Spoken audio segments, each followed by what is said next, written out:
Mm. All right, beautiful, beautiful. So, hello everyone, and thank you for joining Cosmic Conversations. I am your host, Sheila Seppi, and I want to welcome you to tonight's episode right here on the Conscious Awakening Network. This month, my co-host is Geraldine Orozco. Now, I want to tell you a little bit about Geraldine. I'm going to take just a little extra time during this first show because Geraldine is absolutely fascinating. And if you've not met her, you're going to have the privilege to be with her every Monday all month long. So in 2007, shortly after she started her journey as an entrepreneur away from the corporate arena, Geraldine founded meditation and Qigong programs for corporate and private studies in the San Francisco Bay Area. In 2013, she entered into retreat for several months after major life shifting experiences, where she began working deeply with energy cultivation, meditation, and intuition. This time allowed her to discover profound deprogramming techniques to release trauma based beliefs. And she began to access and to navigate her etheric body and the connection between the emotions and our ancestral memory. Now, one evening, Geraldine experienced a fully conscious interdimensional contact experience. And this experience resulted in the activation of her psychic abilities. And as a result, after several months of integration and practice, Geraldine began to study and to map the multidimensional body in detail. In 2017, she began to receive downloads of information regarding the structure of the universe, universal laws, and the nature of DNA in human biology as it pertains to the soul. Working closely with this cultivation and life force and diving deep into human biology and the morphogenic field, she created a healing modality called DNA reprogramming, a combination of epigenetic psychotherapy. And through understanding of the life forces, she uses the life forces as a runway throughout the body. Now, Geraldine is she is what you would consider a biophysical architect, and she has been in hybridization programs, and she now has dedicated to the dissemination of knowledge of dogma of the human genetic timelines, the historical recording, and the advanced healing of human biology structure. And she is currently writing her first book. So I cannot wait until that comes out. So let me see if Geraldine has had the opportunity to join us. I don't see her yet, so I'm going to go ahead and let you know that she will be with us all month.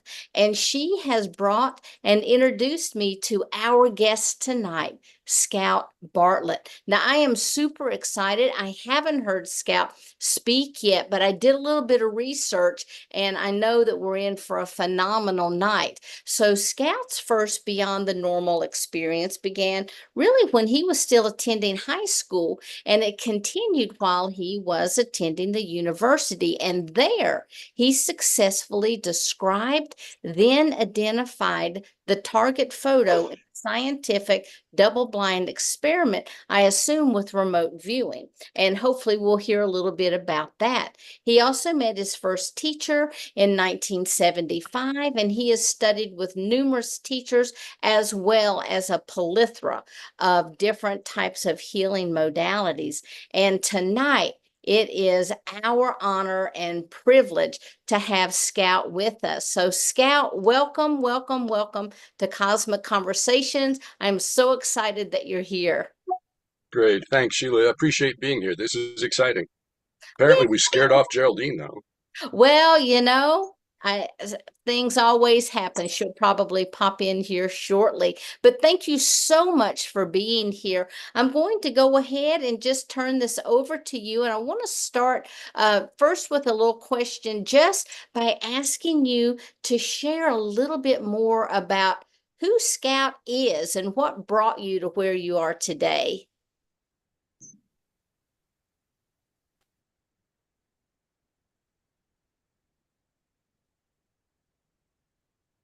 Hello. Hi. Did we But lose you? apparently Comcast is having an interesting moment. Okay, I did everything I could to make sure I had everything solid, but Comcast apparently just had themselves a moment. Okay, well, we love these moments because when these moments pop up, we know for a fact that the energy is already getting high. So I just can't wait.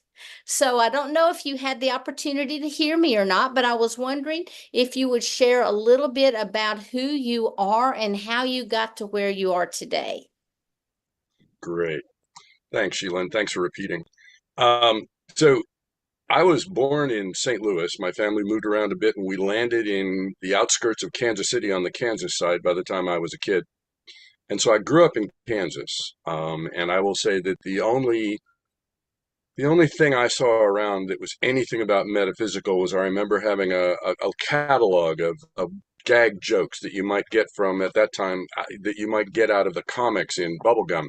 And in that catalog, it listed a book about developing your psychic experience. And that was as much as I had, not that I ordered the book.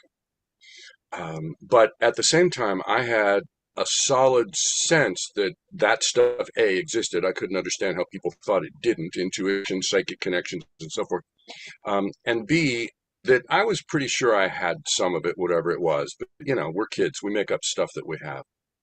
My very first experience where I could really put a finger on it was I was working a summer job and had there was only that was a wild series of coincidences because as the receptionist was telling me, no, sorry, we're not hiring any summer workers, one of the owners walked through the lobby on his way to somebody else's office, took one look at me and said, he looks strong hiring. So I wasn't supposed to be there, and yet there I was.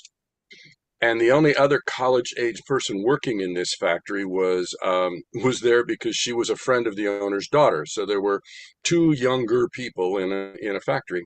We ran into each other at the swimming pool in town one evening and got chatting. And I found out that she'd been engaged to a man, but he'd gotten a terminal diagnosis that 6 weeks to live, only it would have been 6 months before, and that her folks hadn't approved of the engagement and whatever. All of that is just backdrop to um, maybe a week or so later, I woke up out of a sound sleep, which was unusual for me at that point in my life. I woke up out of a sound sleep and I knew John. I remembered his name, and I'm not great with names, so that was unusual. But I woke up out of a sound sleep and I knew that John had died, the person that she'd been engaged to. We hadn't really talked any further than just at the pool. So I wrote down my phone number on a piece of paper because we were working in this assembly line in a factory to where the brand new efficiency expert would go run and scream at people if he saw them chatting while they worked. So I had this piece of paper in my pocket with my phone number on it. And at one point, when my job requirements had me walk past, she did come in that day, but late and looking like heck. So that gave me the nerve to go ahead and hand her the piece of paper and just quietly say, if you need to talk to somebody, call me. And she did call, and sure enough, I found out that, yep, absolutely, she'd found out at some time early in the morning that John had passed over. Mm. I will never know whether I woke up when she found out or whether I woke up when he crossed. But the thing I remembered most in that moment was my own mind saying, there. Now, there was no other way I could have known that, Right. which sort of told me that I had lots of other times when I had explained stuff away, that maybe it was something I'd read, maybe it was this, maybe it was that. This was the time when I could absolutely mark that there was no other way I could have known that. So guidance gave me a solid marker. Um, Later in high school, in my senior year, I was in the musical at the school that year, and we had a cast party after the show closed. And they were doing a thing I'd never seen before. But kids at the cast party, somebody would sit in a chair, and everybody would just rest a hand on top of on their head, and then stack them up, and then take them away really rapidly. And beforehand, 4 people would have gotten around the chair to see if they could lift them. And then right after everybody lifted off their hands, they'd try again to see if they could lift them. Well, I was one of the bigger guys, and it was a musical, so it was mostly female. But I was one of the bigger guys, and 4 other guys had tried to lift me, and they sort of barely could move the chair a little bit. It's one finger under each corner of the chair. And then they did the stack of hands, and I'm sort of sitting there focusing on whatever I was focusing on to think of myself as going up. And when they popped off all the hands and the 4 guys went to lift me, they almost threw me across the room. Because rather than not being able to lift me at all, they brought me up to shoulder height and held me there. 4 guys, one finger each under the chair, holding all, at that point, 180 pounds of me, holding me up. And I can remember I had my eyes closed and I was looking at the room in color negative. Like color photo negative. And I was looking at, we were downstairs in a basement, Kansas has those, and I could see my head up near the rafters, and the guys kind of held me up there till they got bored and didn't know what to do. And at that point, the only thing that surprised me was when they decided, the heck with it, and they went to lower the chair. I was a little surprised I went with it. But there was no place again where it actually ended that part of the game. That spooked everybody enough. Nobody wanted to do it anymore. But it was one of those places where it marked it that, yep, absolutely, this stuff exists. And I don't know what just happened, but it did. Later, when I was in university getting my engineering degree, yes, I have a Bachelor of Science, Electrical Engineering. My dad was an engineer. My brother's whole career was an engineer. My dad met my mom in a math class in college. I was raised to be an engineer. I was all the way through high school expecting to go to engineering school, and all the way through college expecting that I would be an engineer and I'd go work in corporate engineering America till I rose to the top because of my brilliance. Yeah, a little bit of ego. But I saw a sign where somebody in the psych department was doing an experiment to see if they could determine if intuition or psychicness existed. And I signed up. You bet. Let me go find out. And they had multiple groups doing it. There were about 30 kids, I think, in the room that I was in, and it was done fully double blind. The person that gave us our instructions was not allowed to know anything else about what was going on other than the instructions that he read. And he said, we're going to play a recording for you. Now, the one place where he wasn't double blind was he said, we're going to play a recording, and the recording will have you relax and focus on a picture. And then someone here in the St. Louis area who's reputed to be psychic, so he wasn't fully double blind. He had some solid expectations. Yeah. Is going to be focused on a photograph, and all we want you to do is relax and make notes about whatever it is that you get, whatever it is you see. And then when we come out of the recording, we'll have you, note what you saw. I went into the recording, and the recording had us relax and then had us create a blackboard, and erase it and make it clear and vision what we vision. And the first thing I saw the first time was as if I was in a carriage riding up toward a big white antebellum mansion, but with this whole herd of collie dogs, specifically collie dogs, running along behind the carriage barking. And in my brain, I thought, well, there's dogs barking outside this building in the quadrangle. That's probably all that was. I don't know, probably nothing. And then the recording had us clear our mind again, and we took a second image. And in the second image, I saw 2 profiles, one slightly above the other, looking 3/4 profile, looking angry. And one of the higher one was bright red and looking angry, and the lower one was bright orange and looking angry. And that was their whole dynamic, this profile. And then the recording brought us back out, and I'm thinking, and I wrote it down, and I sketched the 2 profiles. I'm trying to do good science. I'm an engineer. I'm giving them all the data I can give them. At the same time, part of me is figuring that I probably didn't do this. It probably didn't work. I probably don't have it. I probably only made that stuff up. Well, another part of me is like fully expecting, with sort of my ego death risked on, yes, I do have that. It is a part of me. It is something special, whatever. And then the person that came back into the room and said, okay, I'm going to hand these, I think it was 6 envelopes. Yep, I'm going to hand these 6 envelopes to one of the people here in the room. I'm going to leave the room because I'm not allowed to see anything. But after I leave the room, one at a time, pull out these photos and put them on the floor where everybody around them can see them. They're numbered. And then your job will be to look at the photos and write down the 3 that you think are most likely your target photo. Okay, cool. And so somebody got the envelopes and they pulled out the first picture, and I can still remember that it was a white Pegasus against a black sky, and my brain's trying to go, well, I had the white mansion, this is a white Pegasus, maybe that's as close as I got. And they pulled out the second picture, and it was nothing like anything I'd seen, and it was like, oh crap, I don't really have. Now, I'm an engineer, I can count, I know that two is not six. They pulled out the third picture and I gave up. This didn't look like anything I'd seen. They pulled out three of them. It's not going to be it. I didn't do it. I don't have it. I blew it. And then they pulled out the fourth picture, and it was everything I could do to keep from screwing up the experiment. Because I'm like trying to glance around to see, does everybody know? Is it that obvious? Does everybody know? And I'm trying to be cool because I'm an engineer, I'm a science person. I'm trying to not screw up their experiment. And the fourth picture was, and now this is some weeks ago, and it's a vivid memory. The fourth picture was, let's see, I have my hands this way. The fourth picture was a young boy down on one knee with a bright orange backpack squinting into the sun at a three-quarter angle. And below him was a collie dog with a bright orange backpack panting with its teeth showing, with all kinds of greenery out in the woods behind them. Now, it's the exact same shape geographically that I drew, and I could certainly see how I mistook those faces for angry. Both of them had teeth showing and squinted eyes. But my colors were right. My red and my orange were right. The green background was right. The collie dog was right. The whole geometry of the picture was right. There was no, I have no idea what the fifth and sixth pictures were. I didn't even see them. I didn't need to, because I knew that I had seen this picture, that this was the picture, it was the target. And again, double blind. No way I could have known that. And then a few days later, they actually posted results up in the library, on the pillars by the library where we posted stuff. And sure enough, the fourth picture had been the target picture for my group. I didn't have any doubt, but I did. I still got to find out. And so that was the first place where I could, as an engineer brain, go, okay, absolutely. There's no way, it's not like anybody gave me a hint it was going to be a picture with a collie dog in it, not like I could have guessed the geometry of it, not like it was any of the other photos.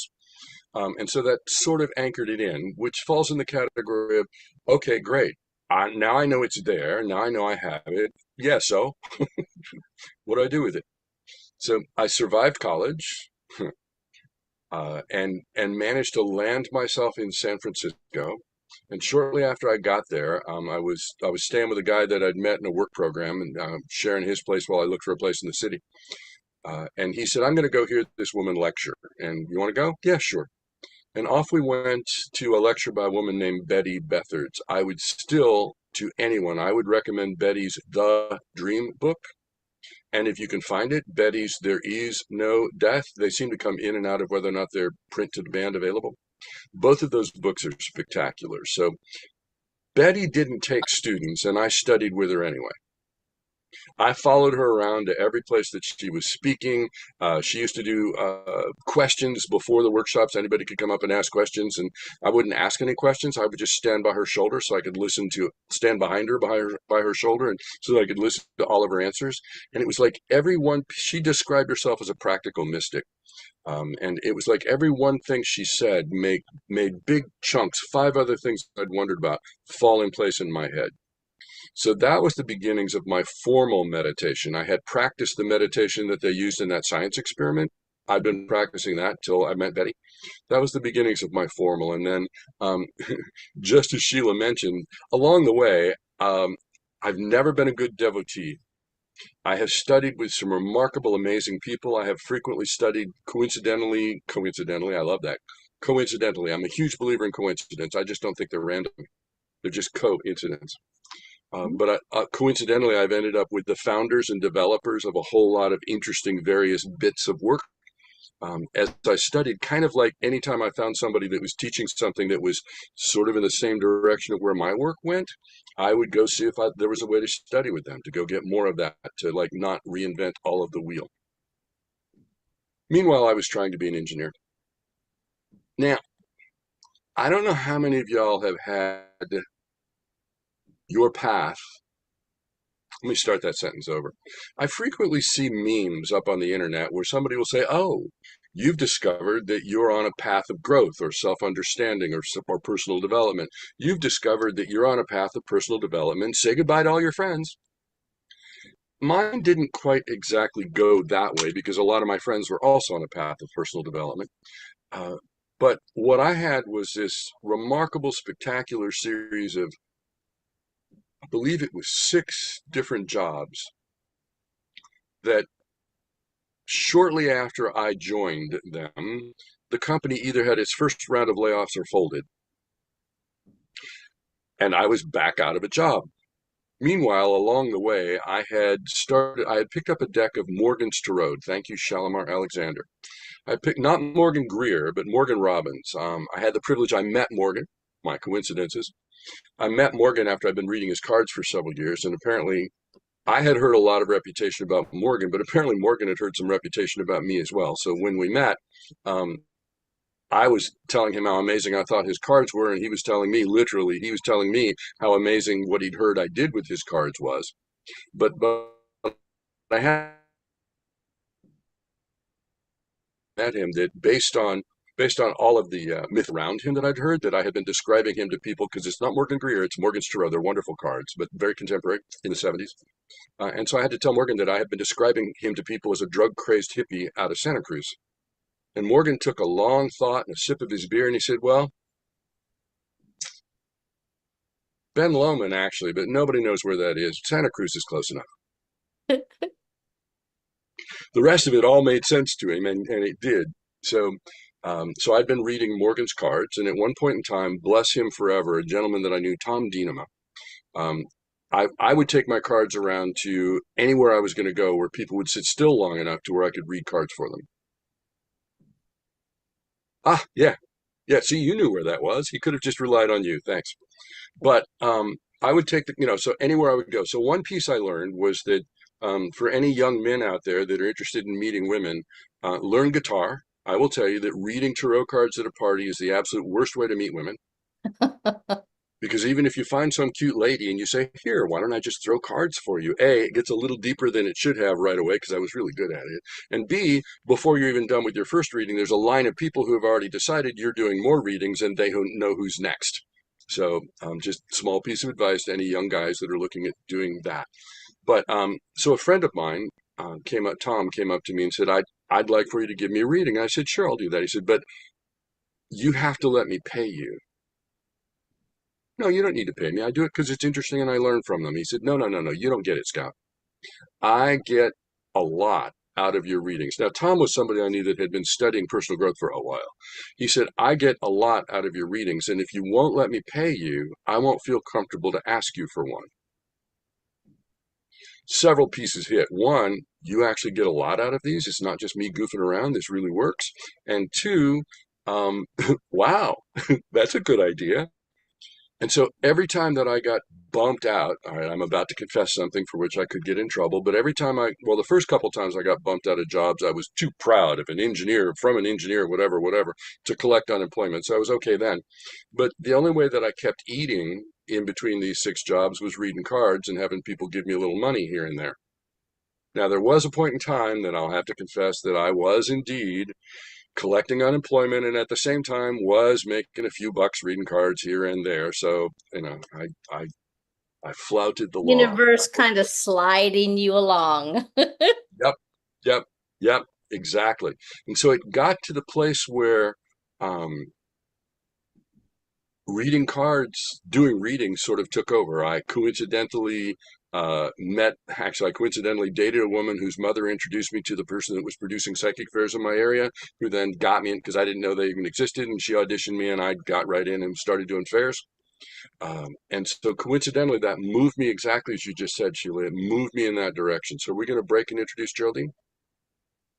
Um, sure, we can do that. Cool. Geraldine, I know she's having some technical difficulty. Ah, ah. I had seen that she'd popped up, but I didn't know. Yes, yes. And I think she's unable. Hi. Yes, I'm here. Hey, Hey, Hello, everybody. Geraldine. Hi. Hi. Yes, I'm so sorry about the delay. I don't have a internet connection today, so I'm using my cell phone. So it's a little funny, so excuse that. But anyway, yes, thank you so much for having me. It is such an honor to be here and co-hosting this month with you. And I'm so excited to hear about Scott and his work. You call it etheric engineering, I believe. Or Yes. I'm so excited to hear more about that. So yes, please continue. I'm so excited to hear about that. Let's continue. Great. Thanks, Geraldine. Glad you're Thank here. you. And that sort of fits together because what y'all don't know is there were all kinds of glitches on Geraldine or Sheila getting my bio information. It got glitchy Mm, weird. Oh, So that's been yes. sort of a steady flow for this gig. I love it. absolutely. There have been a lot of sunspots. And of course, we've got new moon energy. So Right. here we are. We made it. And and here we are on Earth at this particular moment in time. Absolutely. So I'm going to jump ahead just because a part of my path has been that the coincidence is because again, I was raised to be an engineer. In fact, that was really what I thought I was going to do, and I thought this other stuff was just stuff I was doing on the side. Going to jump ahead to I was working one psychic fair, and this woman came and sat down in the chair, and it was like you walked around the room, you looked at all the animals in the zoo, you looked at their literature, you picked who you wanted readings with, and then you handled your money transaction at the desk up front. Because us flaky psychics out in that state, we can't count and we can't add. I can't. When I get fully in state, I can't do arithmetic.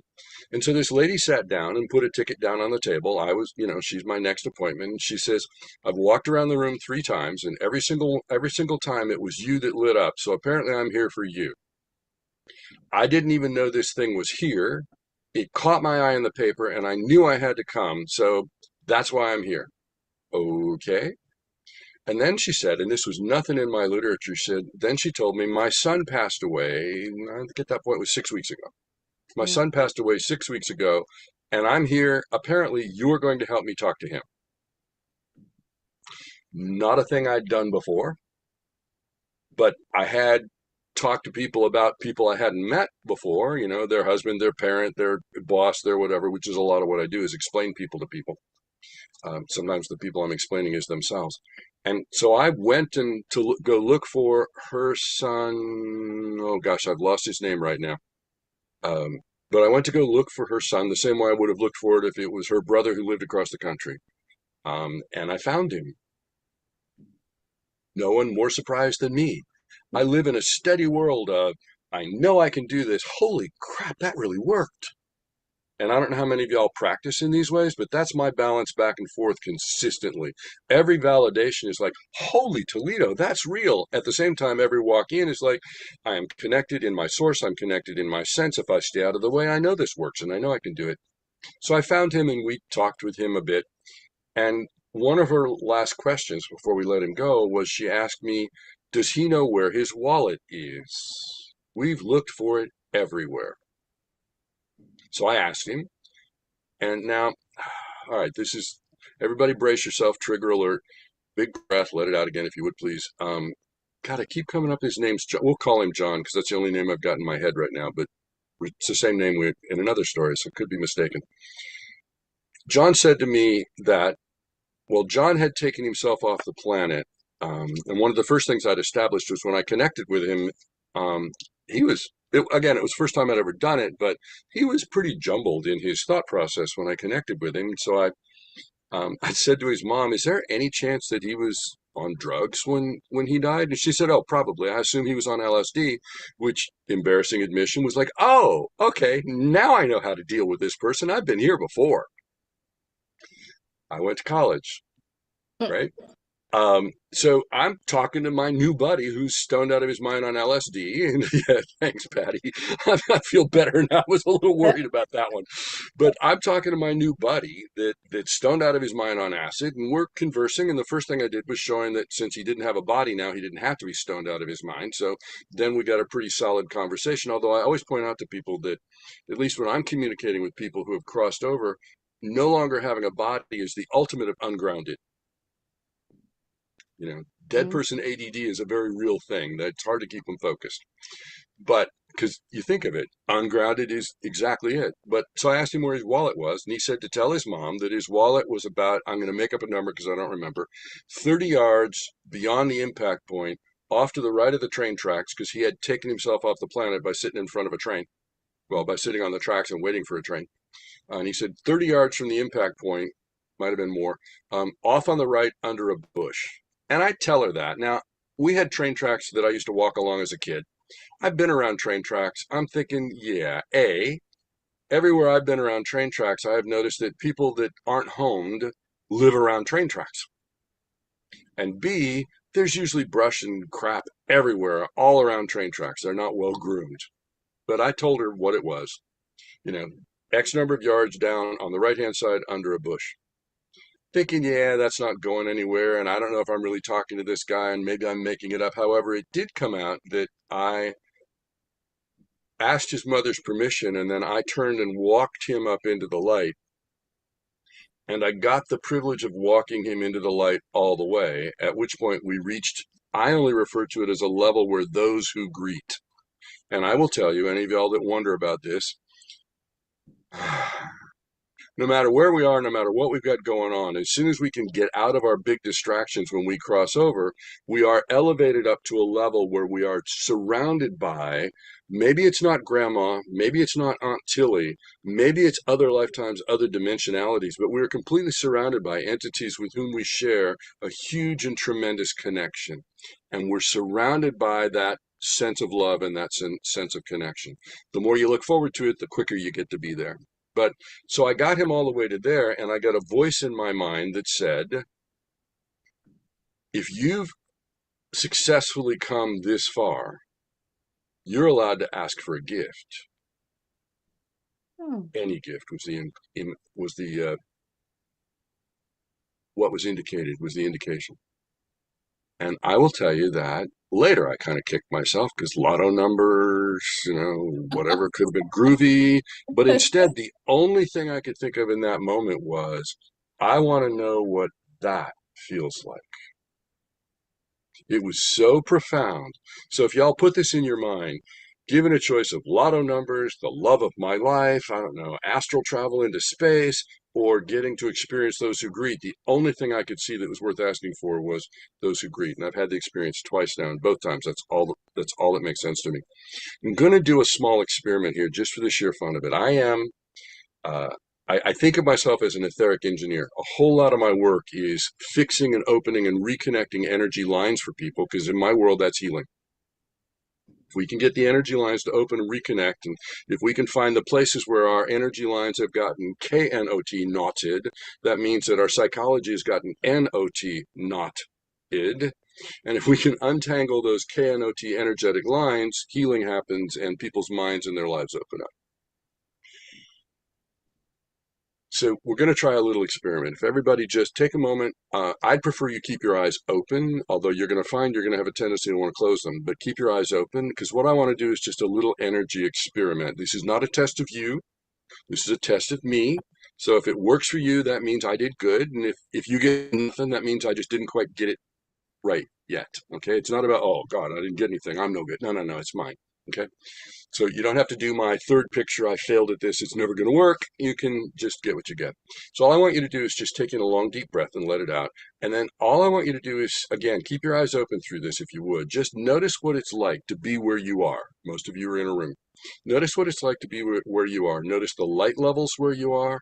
Notice the mind chatter that you've got going on where you are. Notice the temperature where you are. Are you warm or cold or neutral? And then also, this is my least favorite, but notice how interesting or boring I am right at the moment. And I'm doing these stupid instructions. You guys, your minds, all the ADD people, you've already wandered off a while ago. But just notice those. How is it right now? This is our scientific baseline point.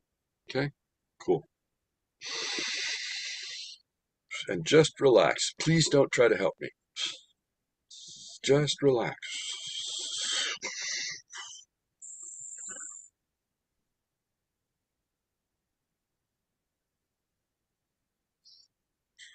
So funny. Every time I do this, I end up, the woman that wrote the book, what I think is the best book on the Enneagram, I did some workshops with her, and she said, you don't have to do that breath thing. And I said, yeah, I know, but I like to.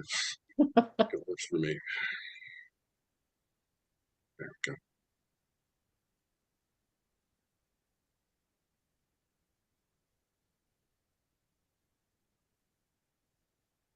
we go. Oh, 30. Cool. There we go. And the funny part is, this will work in the recording as well. If you're listening to this in a recording later, follow along with it. Back it up, start it over, follow along with it. It's one of those weird cosmic rules that this works even in the recordings. because there is no space and time, and I'm not really doing this anywhere except here, and here is always here. There we go. All right. With that, just go ahead. I'm hoping you've kept your eyes open, and just take another moment and just notice what it's like to be where you are. Notice the light levels in the room where you are. Notice how warm or cool that feels. Notice how much mind chatter you do or don't have. I hate this one. Notice how interesting I am or am not, how easy it is to keep your focus on me right at the moment. And I would say particularly notice colors and edges right at the moment. Visually notice colors and edges. And just see whether or not you see any, it's not going to be huge like, big angels and loud trumpets. Just see if you notice any subtle differences in the vividness of the colors or the edges. And I know I'm presetting it, but it's because we're working fast. You can go ahead and post that up in chat. And just how you feel right in the moment. Okay? So I've kind of interconnected all of us, and that's the lead into this experiment, because when I walked, I'm still going to call him John, when I walked John up into the light, and he was at the level of those who greet, and I got told I could have any gift I wanted, and I said, I want to know that. The best I can, this is that. Just feel it. It's all feeling based. Sorry for you people that are intellect based, but just imagine something happened. Just trust your imagination and hear.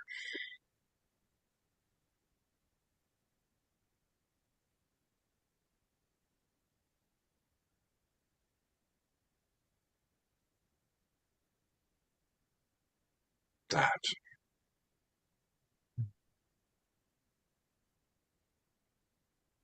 Hold it for as long as I can.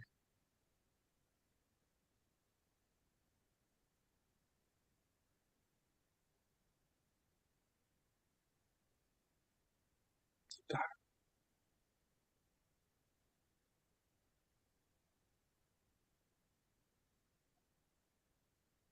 Everything is energy. Yeah, buzzy all over and everything got clearer. Fun, isn't it? Everything is energy. Wow, thank you. Thanks, Bob. Everything is energy, including you.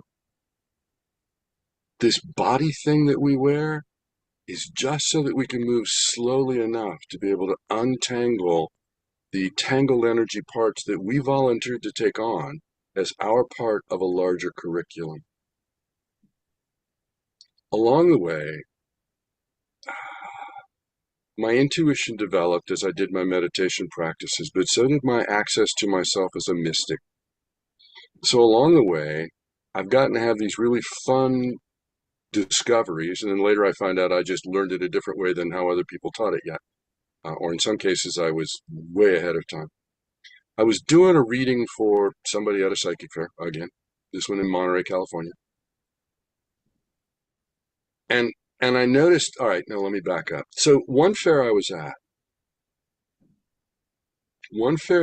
at, the fair was laid out to where they had different ones of the readers that were there would get up and do a small teaching talk for like a 30-minute talk and 15 minutes question and answer, and then they go back to their work. Just as, that was a bonus that people got for being at that psychic fair. Wonderful producer, a man named Noel Brewer, who's now Dr. Noel Brewer of psychology somewhere on the East Coast. But so I got up to do my little talk, and I did my little talk, and I was usually pretty good at this. Where one thing along the way is that wow, there's so many things I want to tell you guys. What a fun audience! You guys want to know everything. Sorry, I almost swore.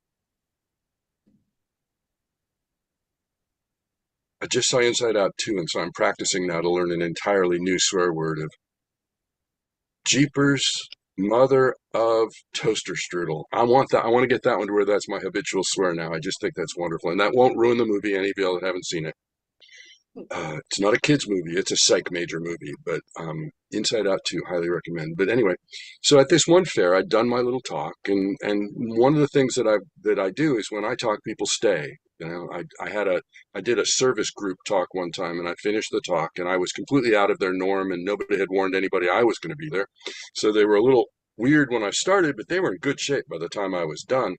And then this guy comes up to me afterwards. He says, "You've got to be one of the best speakers we've ever had here." And I said, "Well, thank you very much. That's very nice." And he said, No, you don't get it. He said, "I do the front desk. I greet people and sign them in. I'm out front, so I never get into the room till about the last third of the talk. He said, and they never mean to be rude, but these guys are here to see their friends and to business network. This was one of those talks where beforehand the guy said, there's the president of the biggest bank, there's the mayor, there's the former mayor, it was one of these room full of suits. Not my norm. But this guy's saying to me, he said, so I don't get in here to the last third of it. He says, these guys don't mean to be rude. He says, typically by the time I'm coming in, there's 3 or 4 conversations going on in the hallway. And when I come in, there's several conversations going on, trying to be polite in the room because they're here to network. He said, I walked into the room. The first thing I noticed from the front desk was anybody I saw in the hall went to the bathroom and went right back. He said, when I walked into the room, you could have heard a pin drop. You got to be one of the best speakers we've ever had. Well, I cheat. I use energy. And I have a lot of things to say, and I say them well. One of my gifted areas is that I language well, and I get ideas across in language well. We all have lots of gifted areas. That's one of mine. Some of y'all have a gifted area of putting things away neatly and keeping a clean house. I envy your gift more than you envy mine. Mm. But, so when I get butts in the seat, they stay. Anyway, so I'd done this talk at this little psychic fair, and I opened for questions, and usually it was fairly civil. They were all there to psychic fair, and they'd ask about something I'd said or whatever. And this lady raised her hand, and I called, she fired her hand up in the air. She wanted to be called on, and I called on her, and like any good Toastmaster, she fired up out of her chair and stood right up and looked at this group of people that had just listened to me do a talk and said, I had a reading with this man 5 years ago, and I hated it. I hated what he said. I hated how he said it. I hated his attitude while he said it. I hated it. And then he gave me a tape recording way back. He gave me a tape recording when we were done, and I hated that. But I dropped it in my purse, and I didn't think about it. And then a month or so later, I put it and played it just to remember how much I hated it. And what he was saying started to make sense. I've been studying that tape for 5 years now because there was that much information in it. So I'm having a reading with him. I already booked it, so I can tell you guys that if you want somebody that'll say nice stuff that sounds good, don't go to him. But if you want somebody that'll really teach you something, yeah. So I keep that in my mind. If I had a reading 5, there was a place where, all right, so I'm engineer trained. I truly thought that the shortest distance between 2 concepts was a blunt statement. I'm sort of, any of y'all that know any engineers, and out here in Silicon Valley, we're the breeding ground, but there is that funny place where Asperger's and engineering sort of have a bit of a Venn diagram overlap. But I thought that the shortest distance between 2 concepts was a blunt statement, and that anybody that came to me for a reading came to me and they wanted to learn as much as they could learn as fast as they could to be as efficient for their dollars they could be. And I used to tick people off a lot, apparently. I found out later. So I was at this one psychic fair in Monterey, and I'm doing a reading for this person, and when I would be doing readings, my hands just move. They're moving now.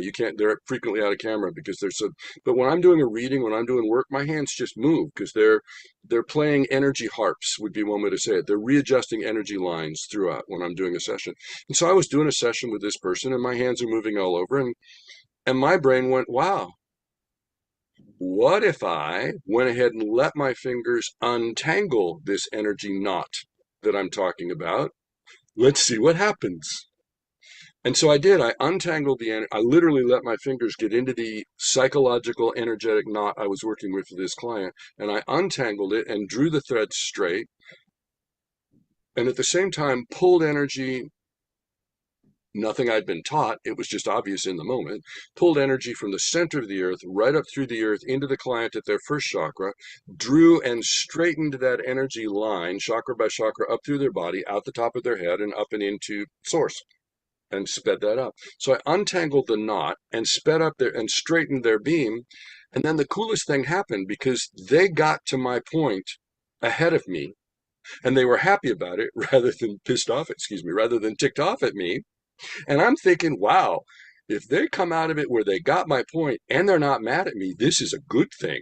I'm liking this. So I kept doing that for a while. And the embarrassing part of that story is that I now call that an energy alignment. And I did energy alignments on every client I worked with for a very long time, possibly as much as a year, before my brain went, wait, if this is working that well on them, maybe I ought to do this on me. It's embarrassing that it took me a while, but it did, and I did, and it made amazing stuff. So that became the live beam practice. Live being my business, my work has always been called Life Insights. That's backwards for you guys. Life Insights, and then VE, vertical energy beam meditation practice, the live beam meditation practice that I've been teaching for quite some time now, and there's a whole lot of people out there that teach it as well. Pulling energy from the center of the earth up through us, all the way up and into source, and then speeding up that energy flow so that we light up and glow, and let that glow radiate out through everyone and everything around us. Now, I grew up clairsentient. I can't remember when I wasn't clairsentient. I can remember when I didn't know that that was a thing, and I didn't know there was a word for it. But I grew up clairsentient. I had always sensed the room around me, and my phrase was that when my parents were off balance, when my parents were angry, that I would smooth them. Was my in my head word. Never heard anybody else say it. Assumed everybody did it. Was a little surprised, but kind of figured since nobody in my household was smoothing my parents, apparently they were just leaving it for me. Like the tennis shoe that mom leaves for you to pick up because it's your shoe. So I would be smoothing the energy, and I would do that elsewhere in my world. I would be smoothing energy, kind of cosmic spackle before you move out of an apartment. I would be smoothing the energy, filling in where there were cracks and leaks and vacancy in their energy. It was just my natural state. And so because I was clairsentient, and I found that all right, word language real quick. Clairvoyant. Clair is in clear, voyant is in visual. People that are clairvoyant predominant, they get their intuitive information as visuals, not necessarily as lightning cracking on a plane tail while they can read the numbers on the plane and watch it crash. Sometimes it's visions and colors. I had one student that when people spoke, she had trouble paying attention to what they said because the colors that came out while they spoke was more important than the words. Clairvoyant. Next one is clairaudient, that clairvoyant we hear about in movies because it's a visual media. Next one's clairaudient. We'll hear about that in movies because it's an auditory event. Clair is in clear, audient is in auditory. People that are clairaudient get their intuitive information as an auditory input. Again, not always in words, although I've had that. But not always in words. I've known people that they hear different tones, that when people speak, they hear tones and pitch that go with it, sort of synesthesia. The next one I go to is clairsentient, which is that my primary is that I experience stuff as feelings and sensory in my body. Way up the scale from Counselor Troy and Captain. They're angry on that other ship. Yeah. I wish I could get away with that. Give me a full-time counselor gig where that's the most I have to do. Angry, not angry. Angry, not angry. But I literally, my primary is I pick stuff up sensory. I also know that there's probably words for clairsmelliant and clairtastient. I just don't know what the words are. But I've had the experiences, so I know they exist. And I've had clients that were primary, particularly I've had several clients that were primary clairgustient, clairtastient. Everything's a flavor to them, which makes my readings weird because when I do a session, I blend with my client for moments in the session. I am them. So I am all of the life experiences I've ever had and all of the life experiences I've ever blended with while I'm looking at the client. So I've got this piece is different than normal. Whether it's different than normal of, oh my God, I want to emulate that, or whether it's different than normal of, let's untangle this knot. But that also means that it's funny, it's weird. I'm saying a lot of this stuff in case it helps any of you guys out. When I'm doing a session, my vocabulary changes. So far, my language has never really changed. It's always English, but my vocabulary changes. I get to find out how educated they are and how much they've read by what vocabulary kicks in my body.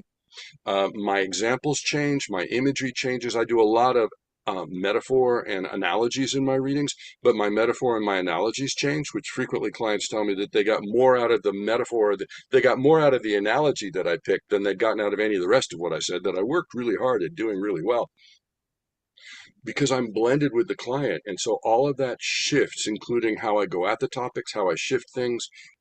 Just talking with a guy yesterday because his readings have been fascinating. No matter what he comes in to talk about, I get these little 3-month precognitive glimpses of his work world, which have turned out to be really useful in his work world.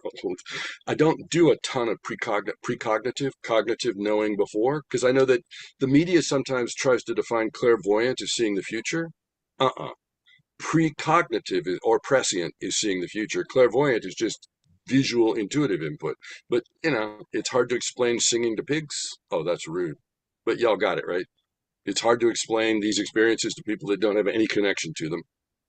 That came out way more rude than I intended, but I think I should just leave it alone.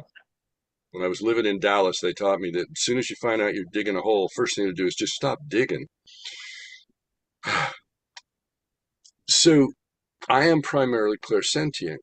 I went through life as if everyone was clairsentient, and as if everyone experienced everyone around them as incredibly intensively pushing in on them. And so I learned it to myself. I learned to compress my energy field in order to not be being rude, intruding on anyone else. For those of you that have learned that, and for any of you that have been taught that, there was a school of psychicness out here that was run by a gentleman that taught that like crazy. Broke my heart. But any of y'all that have learned that unto yourself or have been taught that, I'll simply say, insert proper words after bull here, but just bull, swear word. 100%. We are designed to be our full and complete energy field, living in our full and complete energy space. I'm going to borrow from Marianne Williamson. Playing small does not serve the world. There's nothing enlightened about shrinking so that other people will think they're not insecure around you. We're meant to shine. I don't have it memorized. I have to read it every time. But we're here to have, everybody breathe, please. Big breath. We're here to, there you go. Now that we've got you dialed in, I can move it easily.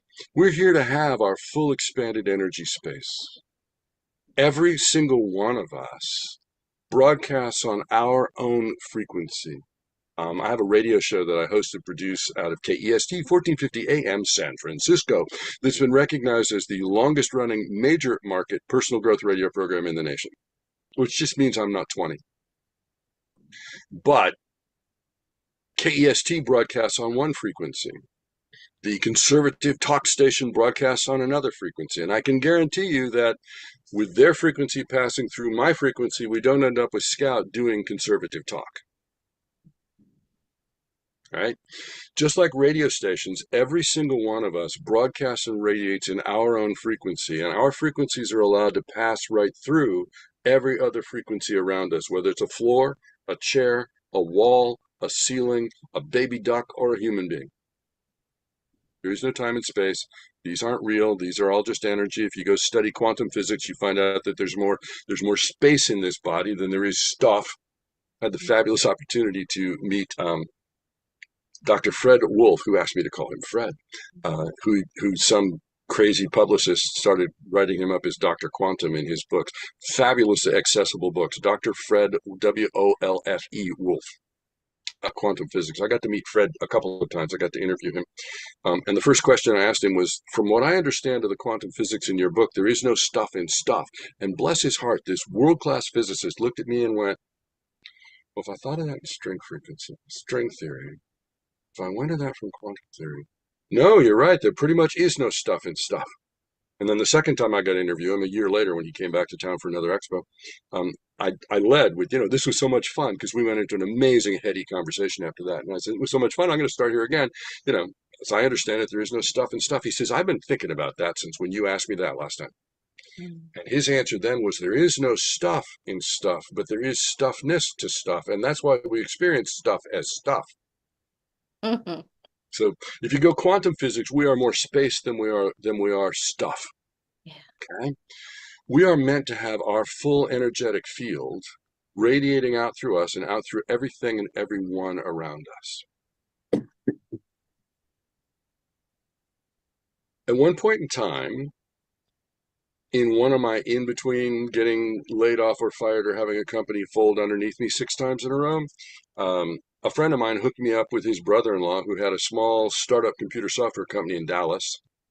Dallas is, I learned how to say y'all and all y'all and several other things. And I learned that there's more than one syllable in most swear words once you're in Texas.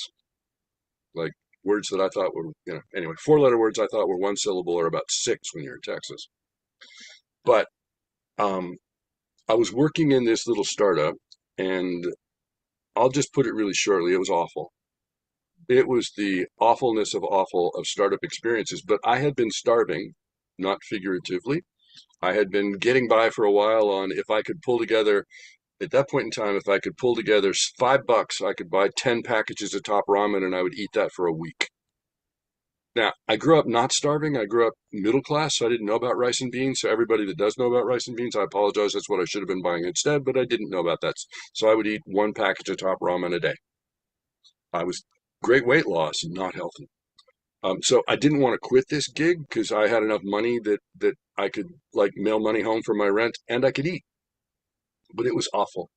And it was awful to the point that the company had released software that did not work to businesses that were depending on it and that would lose their business if it didn't work.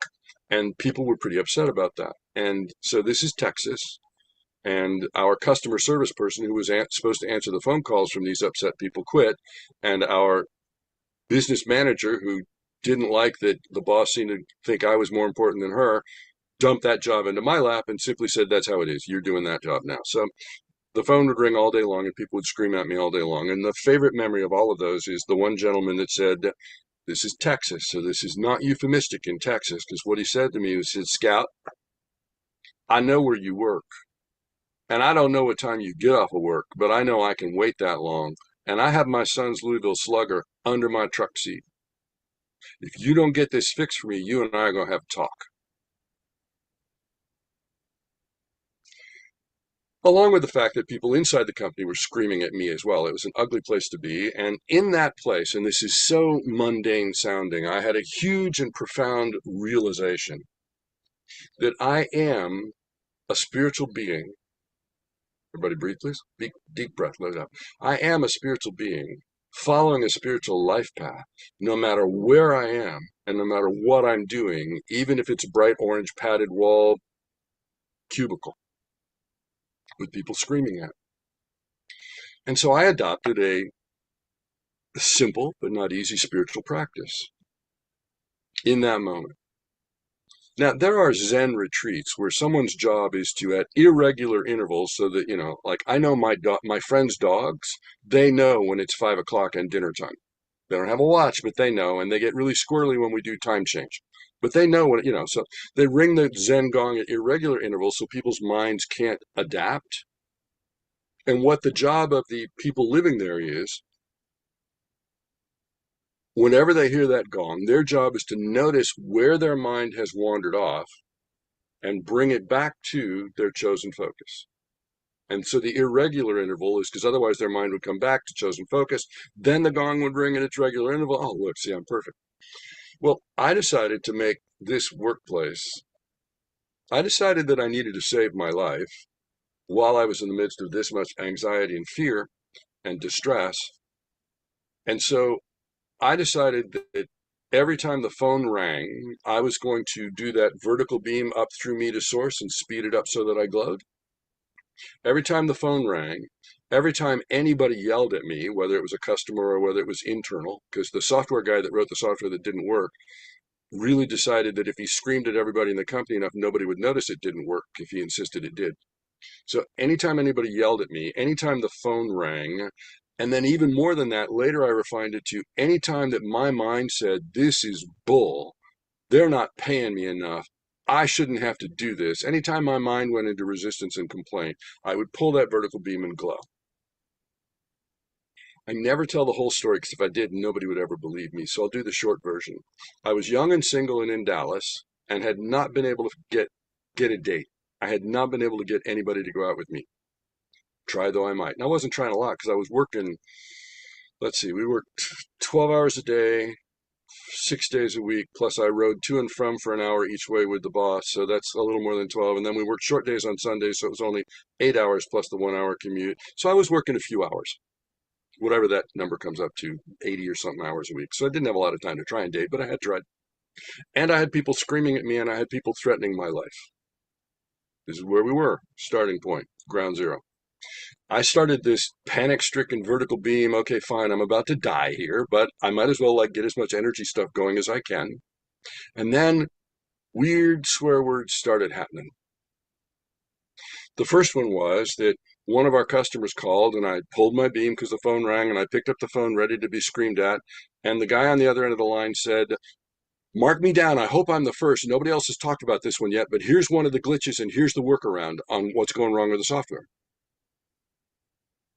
What? Well, we're keeping score, you know? We're keeping score as to who figures out the worker, who finds the problems and figures out the workaround. So rather than screaming at me, all of a sudden, all these customers that had found each other in order to sue us and put us out of business, they'd invented this game that they decided I invented and that they put me in charge of who found the glitch first and who found the workaround first so that they could spread the workaround in computer stuff means they find a way to trick the machine so it'll give you what it's supposed to give you. So suddenly they're all having this game and they're excited to call me up and tell me that they found another problem in the software and they're hoping they're the first one to log it. Okay, that's odd. That's really odd. Second thing that happened was I suddenly discovered that when the head of software would scream at me, I could just say, "Well, let's go meet with the boss." And I found out that without thinking about it, I just started like walking toward the boss and he'd follow me and we'd get in front of the boss and he wouldn't scream at the boss and stuff started getting fixed. The next weird thing that happened was on a total whim, I started jogging in my vast spare time. And because I was jogging, I was going to do my first 10K, and there was a radio station, and I had whim called in the morning and told them a joke, and the DJ liked how I told the joke, and he invited me to call in every morning, and so I was indeed calling in on the radio every morning to tell a joke on his radio show, and then I mentioned my 10K, and they sponsored my 10K, not financially, but I knew what shirt I was going to be wearing. And so they told it on, so I'm running this 10K in a town where I can't meet anybody, and people that are blowing past me because I was new at running and I was slow, are all wishing me happy birthday while they're running by me at this many gazillion people 10K in Dallas. And then I ended up meeting the female half of that DJ team, and I went from not being able to date anybody to dating the female half of the number one rock and roll station in Dallas. Small subtle changes. And then the head of software that wrote software that didn't work saw me as self-employed and that I would periodically take a month off and go back to California to get my stuff straight and get my head straight. Self-employed looked great to him, so he quit to go open his own software business. And his ethics tried to take all of our customers with him, but only took my 5 biggest problems. And then the office manager, who was really mad at me, and we had outgrown her significantly, but she'd been with the owner since forever. No way I was going to get rid of her. She saw that I was doing marketing, and she concluded that she could do marketing way better than what I was doing. And she had been sneaking out, interviewing with other small startups till she found one to hire her to be their marketing person. And she left. And the software head and the business manager who got in were both actually in alignment with what we were trying to do. And nobody was yelling at me anymore. They were all fixing stuff. Oh, and one of our really angry customers started volunteering 2 days a week and came in and learned coding so that he could sit with the boss and they could fix the software that didn't work. Subtle stuff happens in a month in everybody's life, right? I got to get it verified that my coming into my energy and radiating my energy and practicing bringing myself into alignment, not only did I find that I was operating more peacefully, but my flipping world changed. And there's more coincidences than that. I can't literally, when I tell the whole story, it's like, yeah, that's not possible. But y'all get the drift, right? Everybody breathe, please. Big breath, let it out. Everything and everyone is energy, even you. And what we're here to do is open out our energy flow, align our energy flow, expand our light, and live in our light. That's what we're here to do. Now, again, every step of the way, I try to warn people, every step of the way, what I have noticed is that right before I make a breakthrough, I'm in a place where there's a tremendous amount of pressure inside of me, pushing really hard against a really hard brick wall until I psychologically, energetically let go of something, and then I have a breakthrough and I see brand new stuff. And I get to have brand new stuff. And then the coolest part is then that stuff all shows up in the clients that I'm working with, and I get to fix brand new stuff. And things are groovy, and I love that when it shifts. So Now, that's rattling a whole bunch of pieces, and I want to breathe for a moment so that you can take control of your show again. Okay. Yeah, I wanted to ask, well, Geraldine, go ahead. You have your hand up.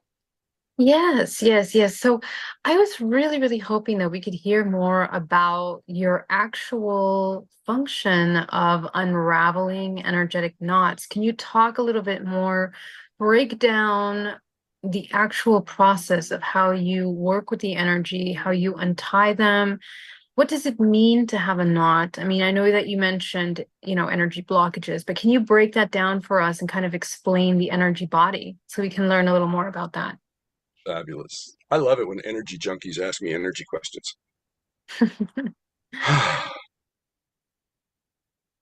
So I'm going to start way back, and I'll come rolling into it, and I will tell you that up in my website, which I'm never good at this, but it should be up next to my name.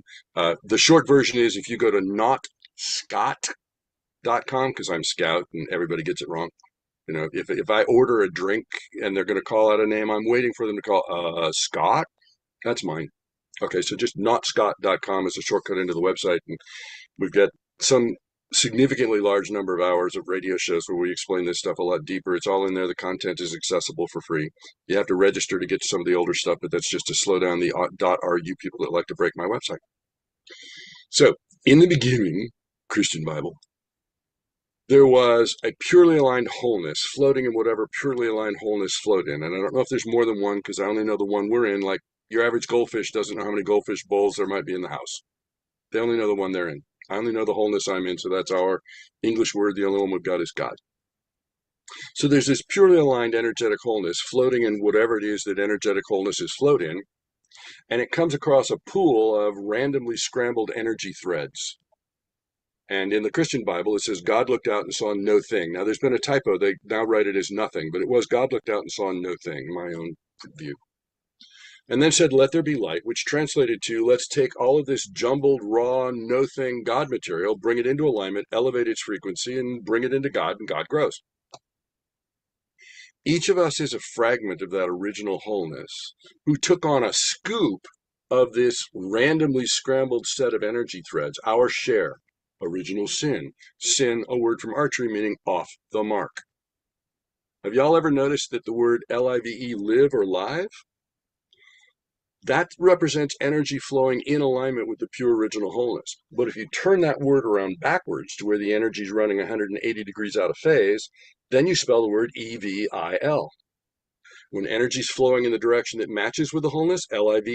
When energy is flowing counter to that direction, evil. It's just energy flows. It's not some booga booga.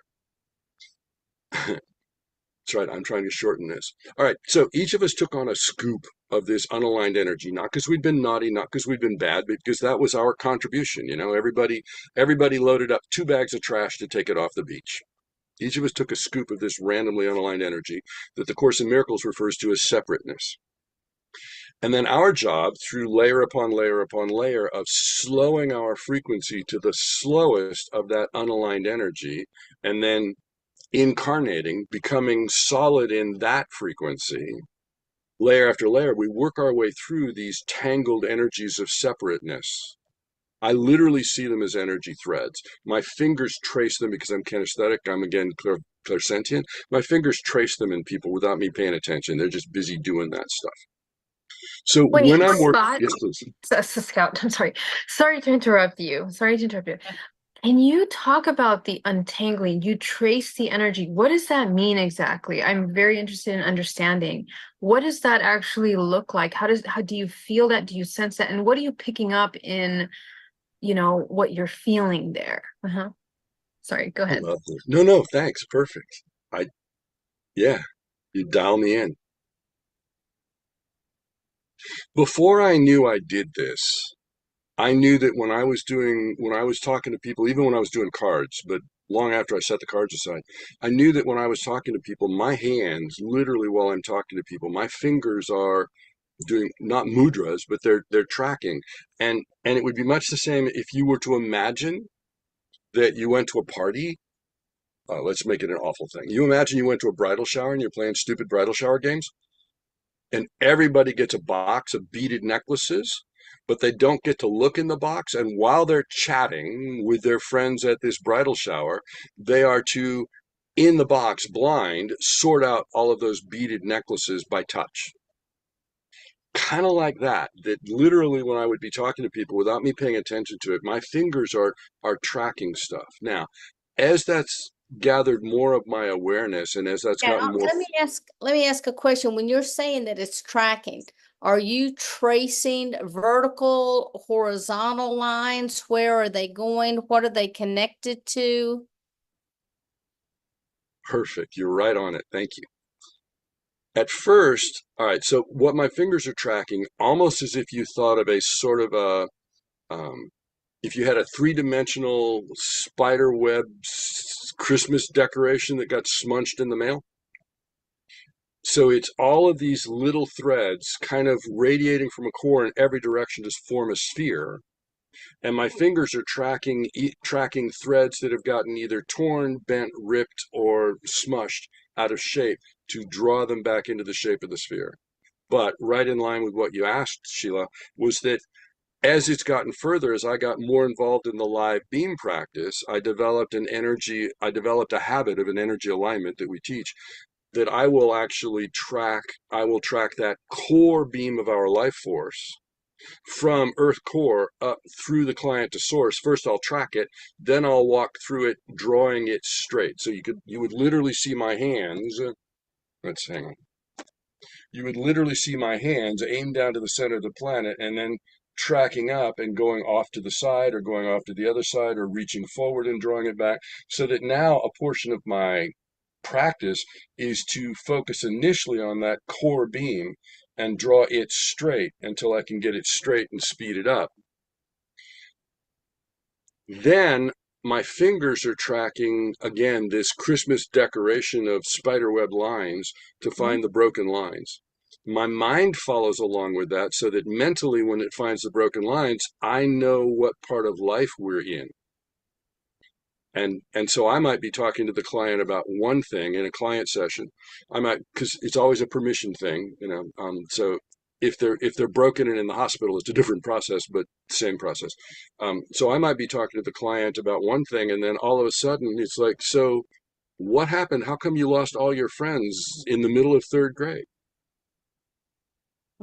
Because what I will have found is that this event in third grade is not a no big deal. This imprinted a psychological piece that's been in their way, psychologically blocking them since third grade. And it's not uncommon that the answer I will get, I don't know, nothing. And okay, great. Well, just remember I said that. And then we'll go on, and then maybe 5 minutes later, they'll go, oh, wait, middle of third grade. That was when my dad broke up with my mom and I changed schools and I didn't know anybody. Oh, is that what you mean? Yeah, probably. So my odd and let me ask a funny question is how I'll frequently lead into that. But then I'm tracking this Christmas decoration of energy threads. Um, I reflex mostly, but my mind is tracking what I'm looking at. And then we go into effectively find the energy threads that got bent or broken. And it really is for me, Geraldine, it really is for me that like my fingers are tracing in the box at the wedding, at the bridal shower. I'm tracking it blind, well, without vision, but at the same time, my mind is telling me where we are psychologically in the client to draw them into connection. And so sometimes I might have asked what happened in third grade. The next question, and then when they do remember, oh yeah, we changed schools. The next question after that would be, why do you think everybody hated your red dress? What? Oh, well, it was, and frequently they'll answer like that question isn't even off the wall, but it turns out to have been the next layer in their self-opinion, the next layer in their self-view. So I'm tracking psychology, but my fingers are following energy lines and my mind gets to follow what my fingers are following. And I'm doing the best I can. I'm hoping this is like coming across. Part of it is, yeah. Part of it is kind of like asking my brother computer questions. Computers came so naturally to him. He was a horrible person to ask about computers because he couldn't understand not knowing. Is this the ALIT program that you have? Thank you. So along the way, other people decided, along with Tom Dienema, who said that my readings were worthwhile, other people decided that I had stuff to say.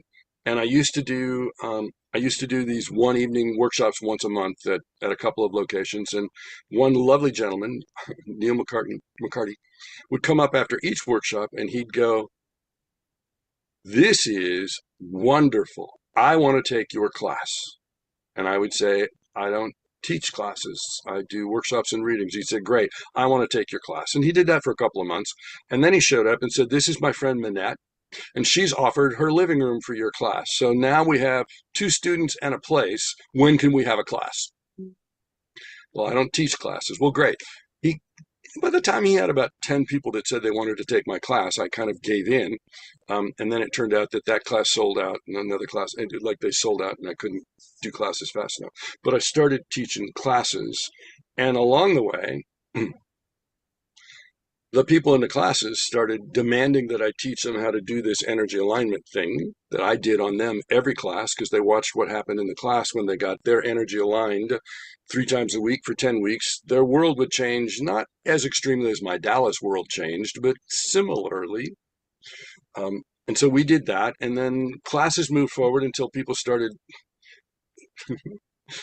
people started saying, "I need you to now explain this to me, and I need you to do a class so that I know how to do this." Mm-hmm. And we did, until we generated and created a teacher training, which was pretty spectacular training. And out of the teacher training, 4 particular individuals jumped on board and started teaching the material and really living the material intensely. And then they came up with the idea of, if indeed, when we teach the healing class and we're doing those alignments on class members remotely 4 times a week, stuff happens. What would happen if we had a group of people where we did the alignment, where somebody did an alignment on them every single day of the week, and sometimes twice in the day? What would happen if we did that? And so they set up a double blind and got a group of people they did nothing for, and a group of people they did that to, and the differentiation was spectacular.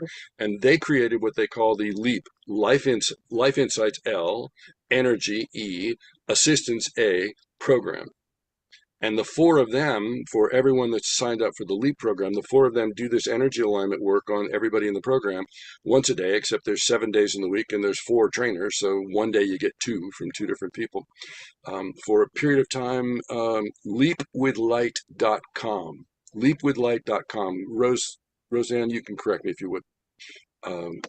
She'll put it up in the chat if I got it wrong. But in that program, what we got to watch is, well, one of the things that always tells me stuff is, if you're paying for it and you're not setting it up as an automatic, but people have to voluntarily sign up again. They've had people that have signed up for every cycle for years now, because they remember how different it was when they started and how different it is having that energy boost. But it's working out of this same vertical energy beam practice. Side note, in the website, if you go into any of the radio shows, at the 30-minute point in each radio show, I teach this vertical energy beam meditation. You don't have to pay anybody anything. Go listen to the radio show, learn the meditation, practice the daylights out of it. Yep, leapwithlight.com. Thanks, Roseanne. One of the people that does the LEAP program is in the show this evening. Bless her heart. Thank you. Thanks for showing up. Texas Sun Rose, I'll tell on you. It's all energy. And so, with Geraldine's question and expanding further, what I got to notice was that the more I released myself into, oh, bless your heart, the more I released myself into knowing what I know, and this is for everybody, the more I released myself into letting myself know what I know. Jump, new topic. Sorry, apologies.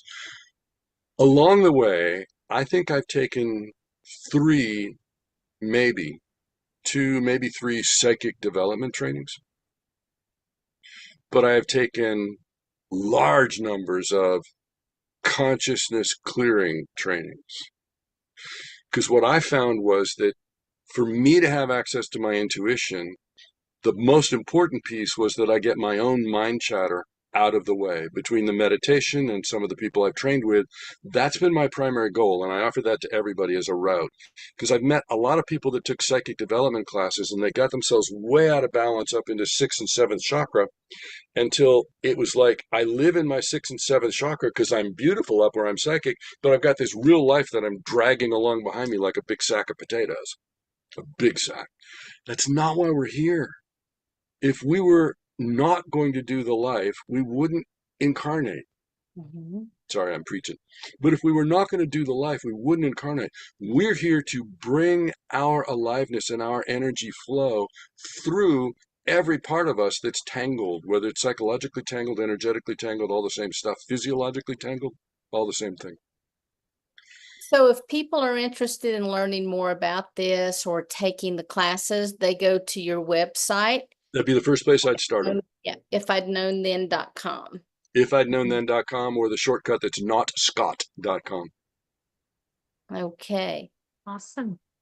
And I do session work. I'm not currently teaching classes, but like I said, we do the radio show every week, so there's a ton of material there. But I do individual session work. I try to give as much away as I can, because I was a broken, starving metaphysics student early on. I remember. Yeah, yeah. I'd love to talk to you sometime more about this. I have a modality that came to me where I work along the ley lines and of the body. Yep, And what I see is kind of like Brillo pads is the way I describe it. And I'm stealing that. untangle. We Yep, I'm untangle stealing that. those. Brillo pads. Perfect. Yeah, that's exactly what they look like to me. So yeah, I would love to talk with you Be a about treat. that more. So let me just kind of, as we wrap everything up, if there was one thing that if you right now had the platform of the entire world and there was one thing that you could share with people, what would that be?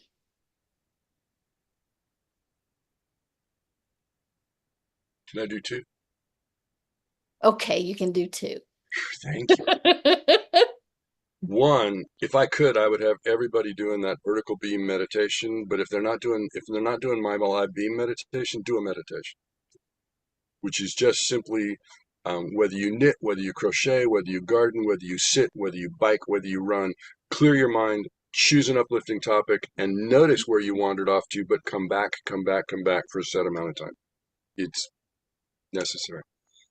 Right at the moment, I do a thing in December where my guides speak through me. And they've been talking about this for a while. Right at the moment, we're in the midst of an amazing transformation of energy. Energy on the planet is speeding up like crazy. Speed of time versus speed of thought. If any of y'all haven't noticed, it's flipping September. My brain says that I'm about the middle of April. Okay. Speed of time versus speed of thought is accelerating. The opening of our intuition is accelerating. The amount of energy pushing through to cleanse us is accelerating, which is why we see people that, people that are individual people are doing their own nutty crap. People that happen to be in charge of a country or a company are doing their own nutty crap, but they do it country or companies at large.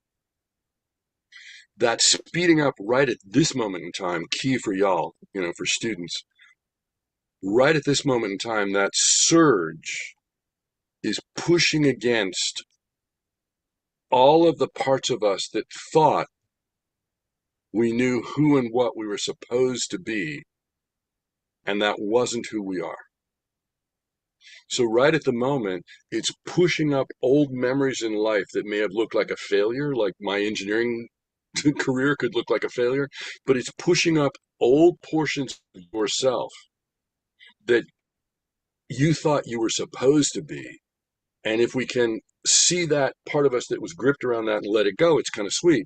But if we run into the place where we were gripped of this is who I'm supposed to be, this is what I was supposed to be, this is how I'm supposed to be, this is how I measure what I'm supposed to be, those are getting really painful right at the moment.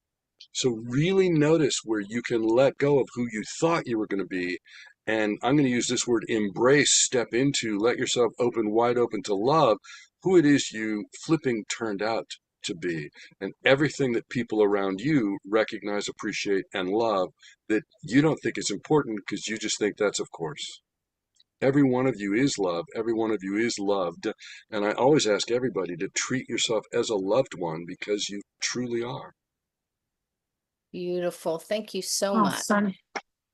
Thank you so much, Scout. It was so wonderful to have you and to hear about your life and these incredible work that you're doing. It's an honor. Thank you so much. Thank you, everyone. Thank you, Sheila. Yes. Thanks, Sheila. Thank you both. Geraldine and Scout. Thank you so much. Love to have you back. Hear more about all your phenomenal work that you're doing, all of the modalities that you've delved into. I really appreciate your sharing with us tonight what you have.